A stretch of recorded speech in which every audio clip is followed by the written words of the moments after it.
They were Rome's pride, iron-blooded, storm-tempered, and battle-scarred, men forged not in comfort, but in fire.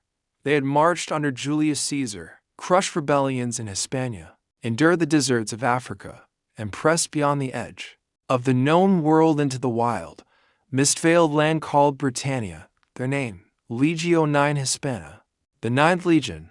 But somewhere, sometime in the 2nd century AD, this fearsome legion simply vanished, not destroyed in some famous battle, not retired with honors, not even shamed in defeat, no records, no graves, no final orders, just a silence so complete it's almost deliberate, as if someone wanted to erase them from history itself. And for nearly 2,000 years, that silence has lingered. What happened to Rome's Ninth Legion?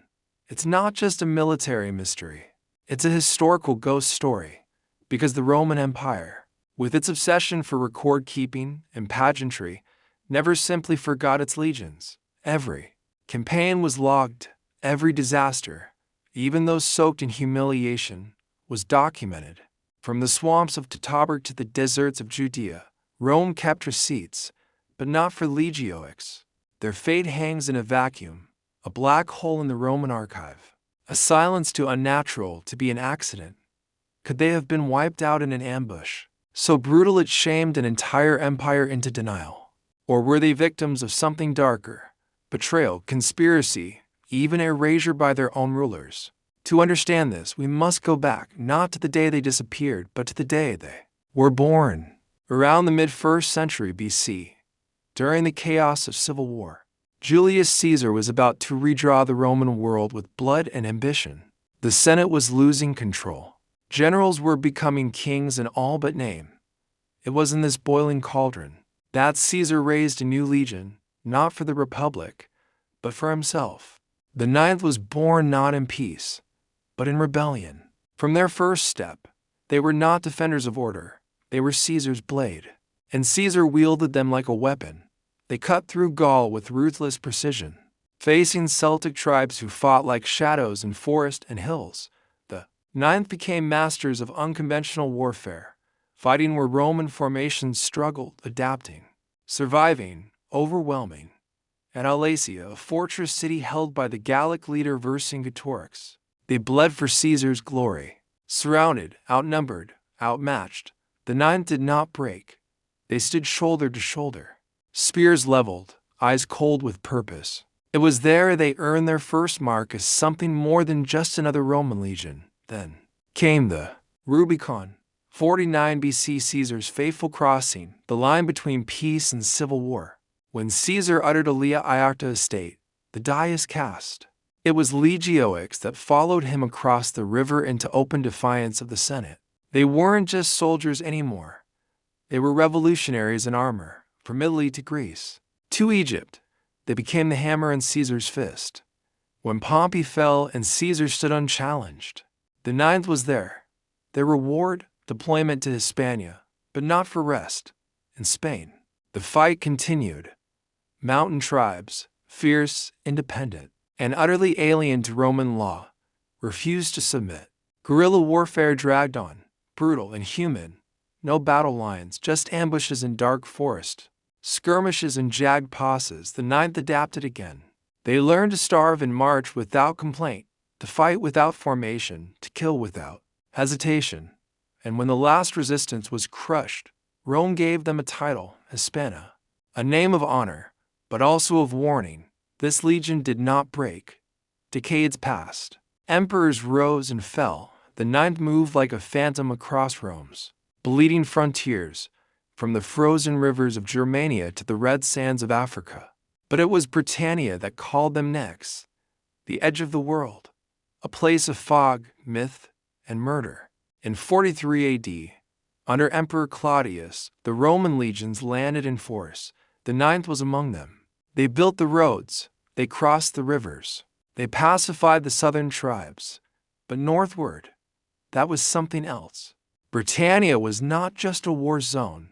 It was a graveyard for ambition, and soon, it would become the stage for the Ninth's last act. When Boudica rose in revolt, she didn't just want revenge. She wanted Rome to bleed. The ninth was dispatched to crush the rebellion, but they marched unsupported, alone, confident, arrogant. The trap was set. Out of the forest, tens of thousands of tribesmen surged. The ninth, disciplined but unprepared, were swallowed whole. The commander, Petilius Cerealis, barely escaped with a fragment of his cavalry.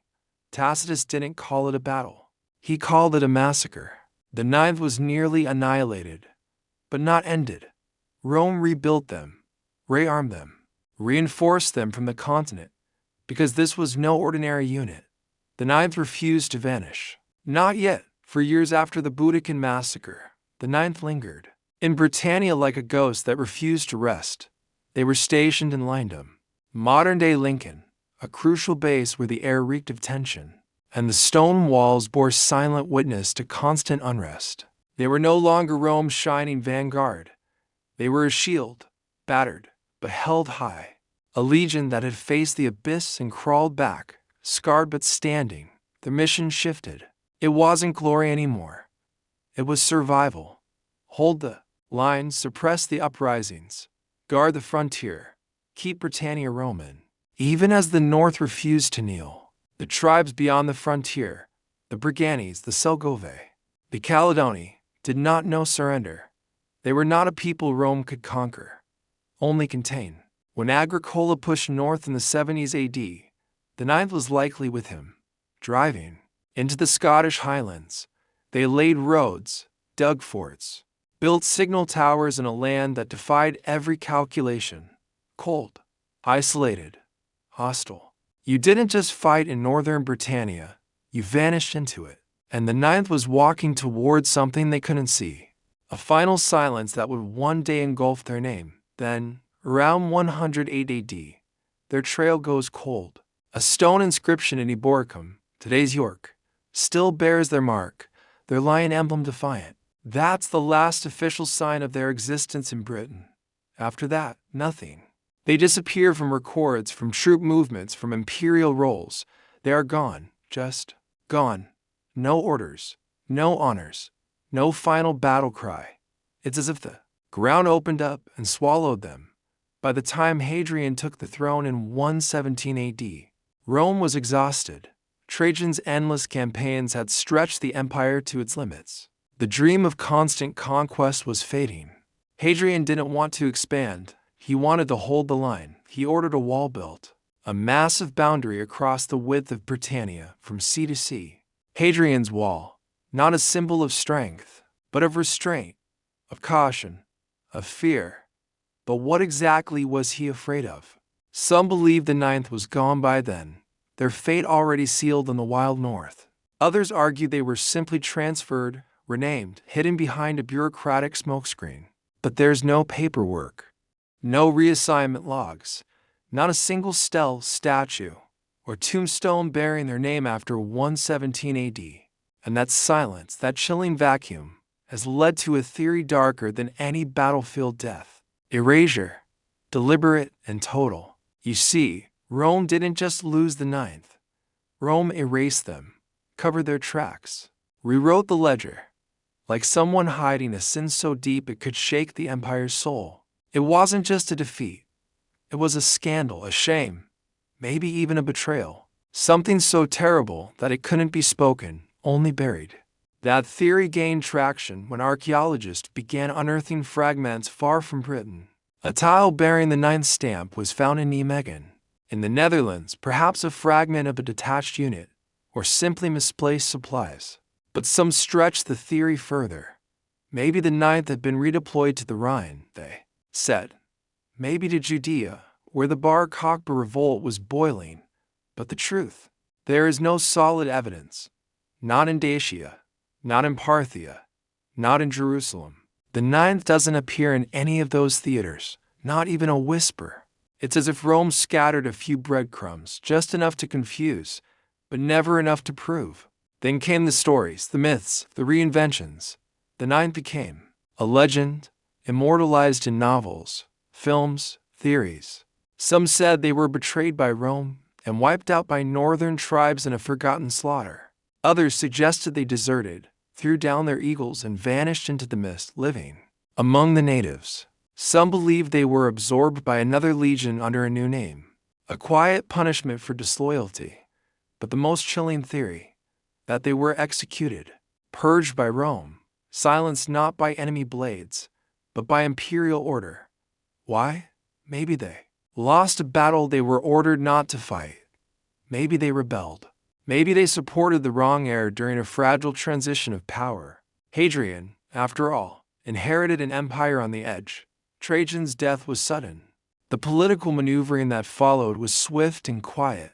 If the ninth was caught in that storm, they may have become a liability, a dangerous reminder of internal instability, and Rome, above all, feared the collapse of its own illusion. The image of total control, the truth, whatever it was, had to be buried. And then, something strange happened. In the early 2020s, long after the ninth had faded into myth, a geological survey team in the Scottish Highlands stumbled on something unexpected. Beneath the rolling heather and mist, their sensors picked up strange anomalies in the soil, oval depressions, unnatural patterns. At first, they thought it was a Pictish settlement or a medieval outpost, but when they dug, they found something else: bones. Hundreds of them, men aged between 20 and 40, compact bone density, healed fractures, weapon training indicators, and more disturbing, signs of blunt trauma, slashing wounds, the kind not seen in pitched battles, but in chaos, in slaughter. Some of the skeletons bore the faint remnants of Roman sandals. Others were buried with bronze fittings bearing lion insignias. The kind used by Legio IX forensic analysis was conclusive. This was a military grave, but the burial was not Roman. No order, no honor, no ritual, just bodies dumped, hacked, broken. It wasn't a camp. It wasn't a fort. It was a kill zone, a trap, and nearby, native artifacts, foreign blades, tribal cloth fragments, as if someone had struck from the dark and then disappeared, leaving no trace of themselves, only death behind. What the archaeologist found next was even more chilling. Among the shattered bones and rusted weapons was the unmistakable emblem of the Ninth Legion, faintly etched into a corroded bronze clasp.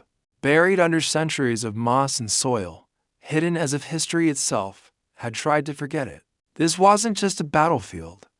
It was a graveyard soaked in silence. And what was most disturbing was the location, far from any known Roman road, in terrain no sane commander would lead a legion through. The hillside was narrow, visibility limited, the surrounding brush perfect for an ambush. It was not the place for a march, but for a massacre. There were no signs of Roman fortifications, no evidence of a camp, no escape routes. Whatever mission had brought the ninth here, it was either misinformed or suicidal. And as the researchers began to reconstruct the timeline, a grim picture emerged. The ninth may have been lured into the highlands under false pretenses, perhaps chasing a phantom threat or responding to a fabricated call for reinforcement. If so, then someone either in Rome or within Britannia set them up. The slaughter that followed was not a conventional battle. It was personal, brutal, and final. Some of the soldiers had tried to run, their remains found further out, alone, unarmed. Some with broken legs suggesting capture and execution. There were no cavalry remains, which hinted at one of two things. Either they fled early, abandoning the infantry, or the mounted units were separated deliberately to prevent a coordinated defense. The bodies showed signs of close-quarter combat, blades to the back of the skull, crushed ribs from club-like weapons, throat wounds delivered from behind executions, not duels. And still, nothing of the enemy. No graves, no scattered belongings, just tokens, tribal beads, bone trinkets, foreign patterned cloth almost placed deliberately, like a signature. But perhaps the most unsettling find came not from the earth, but from paper.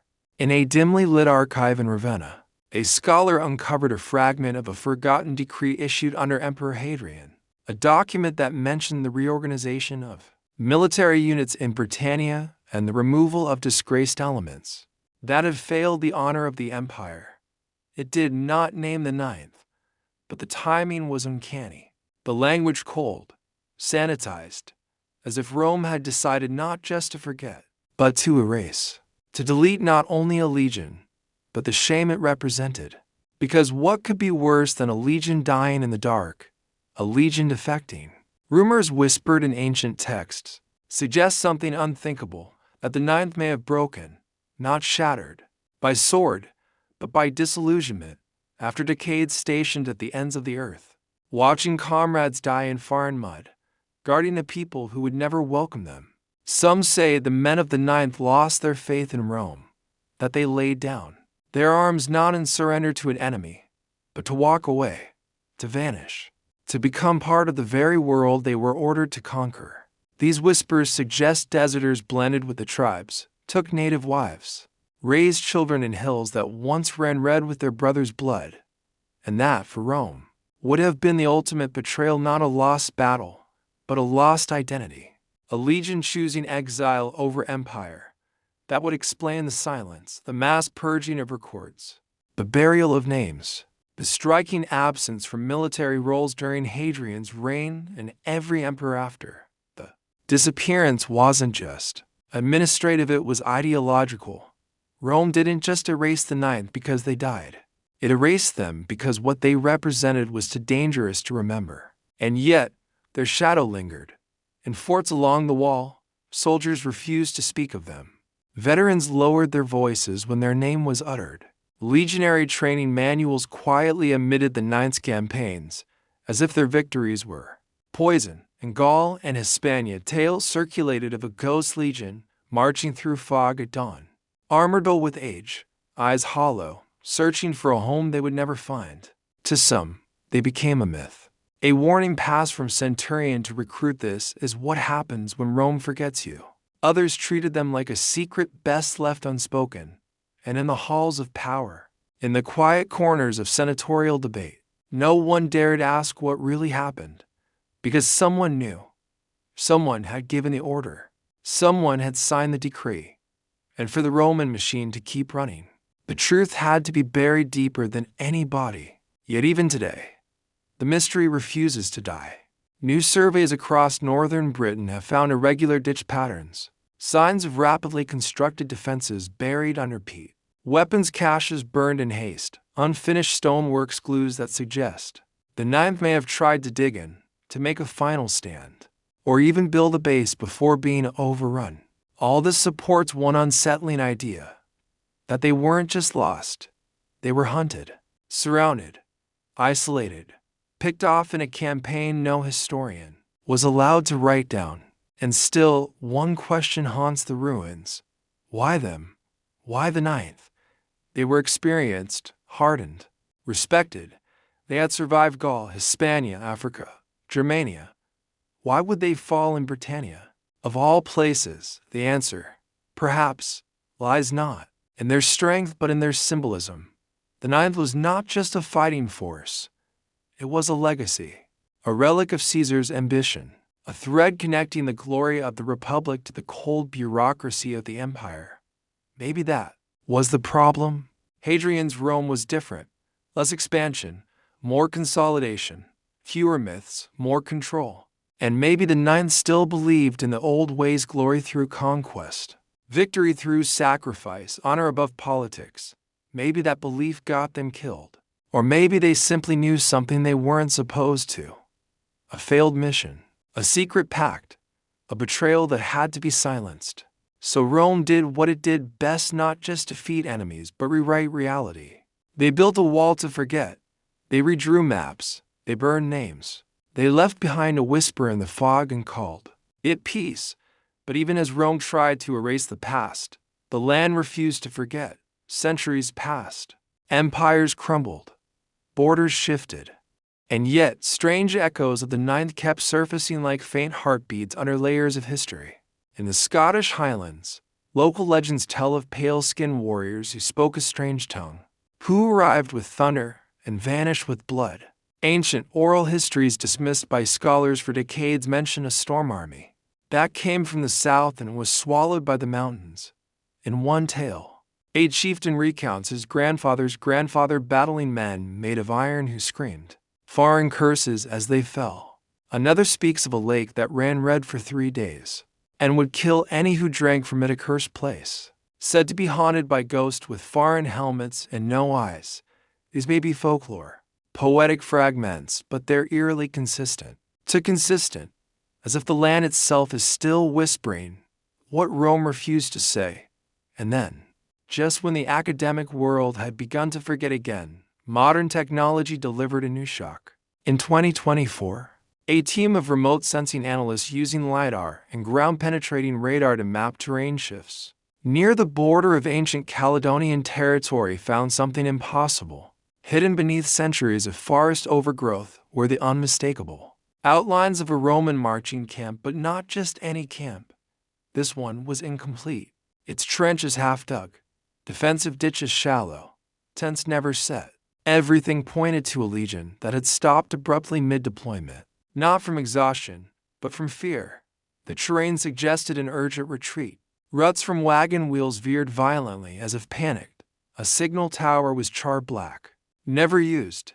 And strangest of all, the layout was wrong. The entire structure of the camp was off-angle, as if it had been laid out by someone disoriented, rushed, or inexperienced. The soil samples from the site held signs of burning, mixed blood types, shattered amphorae, and bones scattered haphazardly. There were no grave pits, no proper burials. Whoever died there did so in panic, and whoever survived fled before the rites of Roman honor could be observed. Among the detritus, a rusted gladius was found, bearing a barely visible mark, the same lion that had appeared in Eboracum nearly 2 millennia before, and with it, a question louder than any trumpet. Had this been the Ninth's final stand? Was this the last place they tried to regroup before being swallowed whole by the hills? If so, it explained everything: the silence, the shame, the erasure. Rome couldn't afford another Teutoburg forest. They couldn't survive another tale of an entire legion wiped out in lands they barely understood. Not in an era where imperial overreach was becoming a dangerous game. Not under an emperor like Hadrian, who had no stomach for legend-only walls, borders, and control. And so, the Ninth was not just buried, they were made into a myth. But not the kind that is celebrated, the kind that is feared. A cautionary tale whispered in stone corridors, never written down. Because the greatest fear of an empire isn't a massacre, it's memory. The knowledge that even its most loyal instruments can vanish without a trace, that its greatest warriors can be betrayed by silence, that even the might of Rome can dissolve into the fog, leaving nothing behind but ghost and broken armor. And as that fog rolls again over the Scottish Highlands, and the wind whistles through the ruins of forgotten forts, the question lingers. Like smoke from a fire no one wants to admit ever burned: what really happened to the Ninth Legion? And what did Rome know that made them so desperate to forget? But even as the dust settles and the evidence mounts, one truth remains chillingly intact: no matter how far we advance in science, no matter how many ruins we uncover or documents we resurrect, we may never fully answer what happened to Legio IX Hispana.